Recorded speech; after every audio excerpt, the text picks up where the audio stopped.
Hey, what is going on, everybody? Welcome to Upkick MMA, episode 488. I am Brendan. All right, this is UFC 316, Dvalishvili versus O'Malley 2. This is going to be the prelims, all right? This is Bruno Silva versus Joshua Van. Azamat Murzakanov versus Brendson Ribeiro. The rest of the prelims, we're going to go through all of them round by round. If you like this kind of thing, make sure to subscribe to the channel. That way the next video is coming out, and I'd really appreciate it. All right.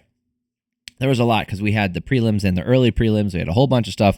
So let's get into it as soon as we can, which will be right now. Okay. Bruno Silva, I mean, he had his moments here and he was faster and he was leading, but this is going to be a lot of how Joshua Van's fights go, I think. So I'm a little worried about when he steps up in competition that somebody's going to be able to avoid those big shots. So Joshua Van fights... his overall fight rhythm, like the take a step back, right? Not fighting style, not what he throws, but his fighting rhythm of let things happen. They get up on points and then bam, cracks them one good time, throw some jabs out there. It's very common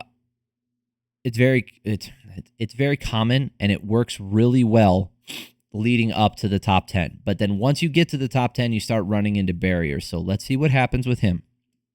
You know, Silva kicks out his legs early, kicks out his leg right from underneath him. Traditional slow start from Van, you know, landing low kicks and circling. But every time Silva gets into boxing range, Van's able to catch him with either the first or last shot. So every time he comes in a range, Van lands a first shot or lands the last one. Van puts him down with a 2-3 combo. That's what I'm saying, right? He just needs to land a couple big shots. Silva probably landed more shots than Van did, but Van did way more damage. He outstruck him too, apparently, 28-22.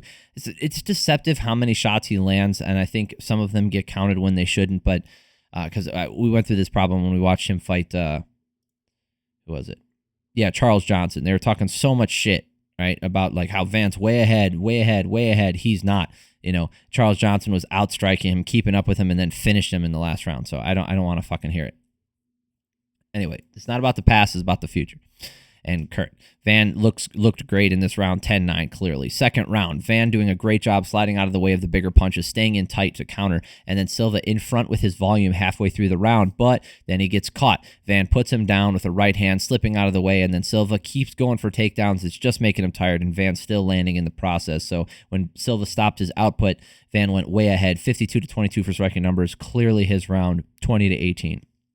Last round. This round started like the first one with Silva on the outside, using his kicks. Again, Silva winning this round with 2 minutes left, and then Silva starts to slow down. His exits are sloppy, and Van finds the head. Van with the body shot hurts him, and then gets the finish near the end of the round. So, what was it? Like there was 59 seconds left in the fight. Van gets the finish. Fun fight to watch. No problems with that. I think Joshua Van is an incredible talent, and he's relatively young, so hopefully we see him in the UFC for a long time. That slow start, though, I'm telling you, I think it's going to start biting him. Azamat Murzakanov versus Brendson Ribeiro. Oh, we don't need to go through the scorecards from Van and Silva. Good grief. Okay. Anyway, we don't need to look up the stats for this one. I guess we could look at the stats. There's not much to see. Didn't go on very long. Ribeiro with a ton of kicks at range as he circles. Most of them are blocked, but it's stopping Murzakanov from moving into range. And then Murzakanov finally landing that left hook, and there it is. He lands it once, he lands it twice, and then eventually on that third time he lands it, he wobbles Ribeiro, and Murzakanov gets the TKO finish. I didn't think Murzakanov landed this many strikes, but apparently I'm wrong. 27-8. Anyway, he got the finish. Fantastic. It's just unfortunate that he doesn't fight that often.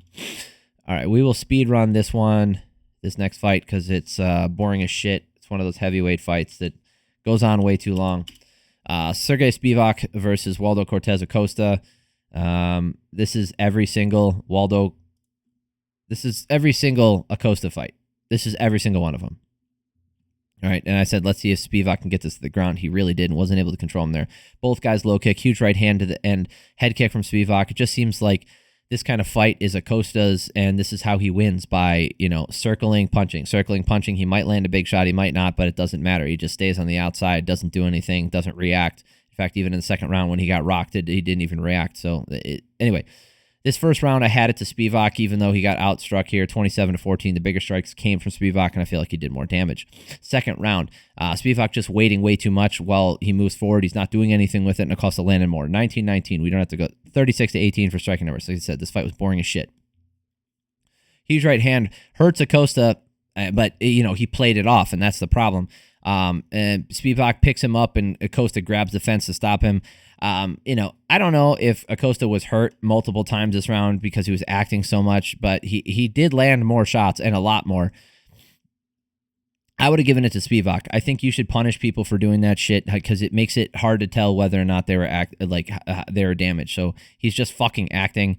Anyway, what was it? Anthony Tamburino gave all 3 rounds to Spivac or to Acosta. Nobody gave the first round to Spivac.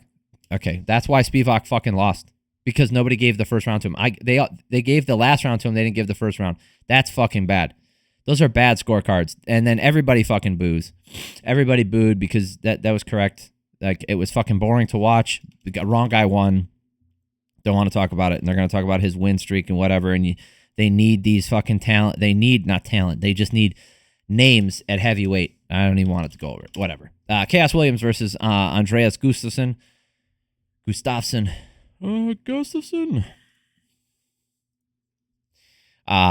Gustafsson runs right across, lands hooks in the clinch. He's just making this completely yes, Khaos Williams was in there, but he was not the one bringing the chaos. It was crazy.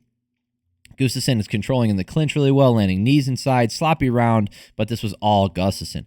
30-21. I didn't think Williams landed that many shots. Gustafsson landing a ton of damage, getting control. That's clearly his round. Second round, Gustafsson really giving him issues with the unrelenting pressure. Williams needs to land a big shot or jab and circle. He was not able to do that. Gustafsson again landing some hooks, finally able to get the takedown, back up and down again, and does it on repeat. This round could be a 10-8. I don't know if Williams landed anything. 35-13 in favor of Gustafsson for striking. I didn't think Williams landed that many. I really didn't. I felt like the last round and this round were very similar. So I give it a 10-8. So I had it 20-17. This last round was exactly the same, just one-way traffic. I had it another 10-8 round. Let's see here. Nobody gave that second round a 10-8, but Chrisley and Saldi Amato both gave that last round a 10-8, making the final score 30-26 on 2 scorecards. So at least 2 people gave it the right way. That last round was for sure a 10-8. That was the other one. All right. Let's talk about some absolute trash. Not the fight itself. The fight was fine. It's just the circumstances that led to it. Ariane de Silva versus Wang Tong. Okay, this was total bullshit. This was not a flyweight bout. Can't say that. Because de Silva missed weight by 6 fucking pounds. Didn't even try. Right? She's supposed to weigh in at 126 max because there's a 1 pound allowance, right? There's 125 is the division. 126 pounds is the allowance. Right? Just in case you get that extra pound allowance. She missed that by 6 pounds. So she weighed 132 pounds. She's in the next weight class. That's fucking bullshit. She's a bantamweight at that point. That's horrible. Anyway, she should have been punished more. She only lost 30% of her purse, whatever. I'm not into the money. I don't like taking money from fighters. I don't think it incentivizes fighters to make weight any more than, scheduling the fight for the weight in the first place. I don't think it helps any fighter out. Yes, the one fighter gets slightly more money, but a lot of the times, like, these people aren't getting paid that much to begin with. So an extra couple grand doesn't really make that big of a difference in the end, because luckily this year, most people who missed weight have lost. Most people who miss weight have lost, right? We've had how many incidences? We've had 13 people miss weight and only 3 of them have won. So about 77% of the time, the people who make weight in those circumstances are getting the win. So all is right and just in the world. That being said, it doesn't help me to have some money now if I lose a fight because somebody got an advantage by missing weight. That's total bullshit. In fact, it hurts me in the long run, and it helps them in the long run for them to miss weight and pay me now. because it's like an investment, right? They pay a couple $1,000 now, but they get the win. They get to move up in the rankings. They could possibly challenge for a title. All that good stuff that comes with keeping that W on your record. And you go back, and the thing is, unless it's a repeat offense, and even then sometimes they dismiss it, but unless it's a repeat offense, all they do is look at the W's and the L's on your record. They don't give a shit that you missed weight by 6 fucking pounds, or that you had to change the weight class beforehand, or that you fucked up an entire UFC card because you couldn't make weight. None of that shit. Anyway, Silva landing a nice right hand as Wang attacks the legs. Tong is pressuring, and anytime she gets touched, she swings right back. A low kick from Tong, and De Silva is limping, and Tong follows up with a combo upstairs. Tong is landing more down the stretch with a bunch more damage. Way out in front, 46-16 for striking numbers in favor of Tong. Way more damage. 10-9. Second round. De Silva countering the low kicks with the hooks, putting some pressure on, but she just can't put the pressure on that leg. Anytime Wang kicks a leg, she limps and hops and retreats. Close round with 2 minutes left, but then Wang pressuring forward, putting her way out in front, and Wang puts her down with another leg kick and taking that round for sure. Outstriking her 42-19 in this round. 20-18 going to the third round here. Again, De Silva looking confident and pressuring, but let's see what happens when Wang catches that leg. And she changed stances. She was fighting really well. Looks like all that weight she didn't cut is allowing her to remain tough and take more damage. Yes, cheap shot, I know. De Silva is still up with the damage and her output with 1:30 left, but then Wang landing the stiff jab as she circles, staying kind of safe, outstriking her. I felt like De Silva landed the better shots in this round. Looking at the striking numbers here, 55-27 in favor of Tong. I don't feel like it was that one-sided, but based off of the pure numbers, obviously you go 30-27, and that's what all three judges had. So nothing crazy there.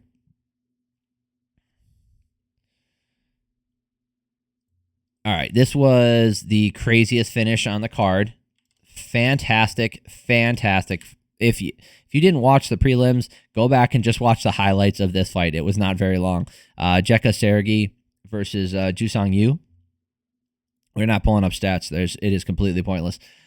Yu looking really loose out there, jittery, but it's hard to explain because he wasn't like flowy loose, right? He looked loose as in like ready to throw his stuff. He's carrying his hands really low. He's throwing a lot of big strikes early, and then he's backing up, and Saragih throws a lazy jab, and it wasn't even that lazy of a jab, and Yu moves out of the way, and then without any load up, just boom, right on the chin, puts him to sleep. Face first, falling on the mat. Unbelievable finish by Jusang Yu. Fantastic. If you didn't watch that, go watch that. That was one of the cleanest knockouts you will ever see in your entire life. I stand by that. It was so clean. Quillan Salkilld versus Yanal Ashmouz. Ashmouz getting booed because he's from Israel, so that's fun. The crowd's going to do what they're going to do. Ashmouz with the presser and the hook as Salkilld looking to land the lead hook there. Salkilld getting the takedown, riding the hip, controlling for a bit before Ashmouz gets back up. Salkilld landing on the feet with a great combo, getting a takedown, Ashmouz rolling out of it, and the commentary not saying a word. All they're talking about is Salkilld. All they're doing is talking about this kid. And yes, he had a good round, but it was relatively close. But, and he did win this round. He outstruck him 19-14. He had more control time. Ashmouz landed some good shots, but so did Salkilld. Right? He's just bigger, throwing him around. Clearly his round 10-9. I have no problem with that. But just the way the commentary team, they're just not talking about anything about Ashmouz. All right. Huge low kick from Ashmouz and a big hook up top. Salkilld keeps getting the takedowns, and Ashmouz fighting his way back up. That was the majority of this round. Salkilld with a ton of control. Outstruck him 20-18, but it was that control time, 3 minutes and 30 seconds of it. That's what won him this round. So he's up 20-18, even though that first round, relatively last round here. All right. Ashmouz is pressuring in, really looking to land a big hook, landing with that right hand in the left. Salkilld going back to the wrestling and holding him down for 40 seconds, but he's looking tired, right? He's still throwing a lot out there. He still has a lot of offense. He's outlanded him here even, 40-19, but Ashmouz is walking him down. He's landing big shots. Salkild's wobbly and tired, just trying to stay away. 29-28. I gave Ashmouz this last round. I feel like he made this fun to watch and worthwhile. John Billick didn't think that. Adrian Castro and Anthony Tamburino both gave that last round to Ashmouz. I think that's correct. I think Ashmouz did more damage with his shots in that last round. Is this the first fight of the night? It was. All right, 15 minutes into the video. Okay, good. All right, MarQuel Mederos versus Choinski. Choinski stepping up on short notice. And again, commentary was just one-sided on this one. Mederos with the pressure for a little bit of reason, but then eventually it became overwhelming and kind of annoying. Mederos with the pressure looking to split the guard and land that 1-2 right down the middle. Mederos getting his timing really early and opening up, even landing a great knee up the middle. And Choinski looks a little lost, but he's, step out on short notice. This is his first UFC fight. Maybe he's getting overwhelmed by the moment, but he just refused to quit. Choinski with a beautiful shot, gets right into back control, gets the backpack. Mederos looking like he's annoyed with it. The takedown attempts. Choinski gets the standing backpack. They separate, and Mederos still throwing more. Choinski finding the mark with some more decent shots down the stretch, but Mederos digging those low kicks, and he did more damage for sure in this round. Outstruck him 31-14, but Choinski did not go away, so I had a 10-9 Mederos. Second round, Choinski countering that leg kick with a hard right hand. Mederos trying to keep the pressure on, but spending more time in the middle of this round. When they trade, Choinski has a chance, but the clean striking from Mederos just adds up, and he gets way out in front. I mean, the striking numbers in this round, 52-26 in favor of Mederos. Calf kick puts Choinski down, and he's taking a lot of damage to that leg. And then Rogan's this I had to laugh because I was like, this is such a Rogan thing to do. He says Choinski's falling apart as Choinski gets kicked in the leg, falls down, but immediately gets in on a takedown, gets to the standing backpack as Rogan is in the middle of saying he's falling apart. Right? Stop fucking dismissing this man. Stop dismissing him in the middle of the fight. Let it play out. Quit talking about, he's falling apart. He's looking like shit. He's just walking forward through the stuff, and he's getting caught. Right? He's not falling apart. His game plan isn't falling apart. His leg is hurt. Shit happens. Like, yeah, he got beaten this round for sure, 20-18 going in the third round, but like, Choinski's not out of it. He's not fucking quitting. Choinski lands a big right hand to get... he needs a big right hand to he just needs to land something big to get this fight done, right? In this last round, Choinski dropped by another leg kick, and then Mederos stomps on it. So he lifts his leg up and stomps down it. So the commentary was talking shit. They were still talking shit about Choinski not being able to do this, and he's falling apart and that stuff. Anyway, it came up later in the night. They talked about it. That's an illegal strike. You are not allowed to stomp a grounded opponent. Okay, you're not allowed to lift your leg straight up in the air and drop it straight down. You can axe kick, you can round kick. There's a bunch of things you can do, and you can like soccer kick, like to the butt and the legs and the body, but you can't stomp. And then Rogan goes on his whole thing about, that's stupid. Oh boy. But you can stomp to the feet when they're standing? Oh boy. Okay. You can be upset about it all you want. What they should have talked about is, he performed an illegal strike and was not punished for it. And you can say, it's inconsequential. No, it's not. In fact, in this case, it was very consequential. His leg's already hurt, and the dude's stomping. He's using an illegal strike to do more damage to it. Do I think it would have made a difference in the long run? If he took a point, then yes, because I gave this last round to Choinski. Right, Choinski hitting the takedown, getting in a mount with a minute 45 left. Mederos holding onto those gloves to save his life. Mederos, huge shout out to Choinski for stepping up on short notice and being a total fucking dog and winning this last round, especially in the last 2 minutes. Fantastic fight. Even though Mederos outstruck him 27-18, the damage that Choinski did and the control time clearly went to him in this last round. Doesn't matter though. None of the judges saw it that way. Sorry, Chris Lee did. Nobody else did. Everybody get fucked. That's ridiculous. Anyway, that's it. I appreciate y'all for stopping by. If you are looking for the main card, that's in the last video. If you like this kind of thing, subscribe to the channel. That way the next video is coming out, and I really appreciate it. Have an amazing week. Peace. Love y'all.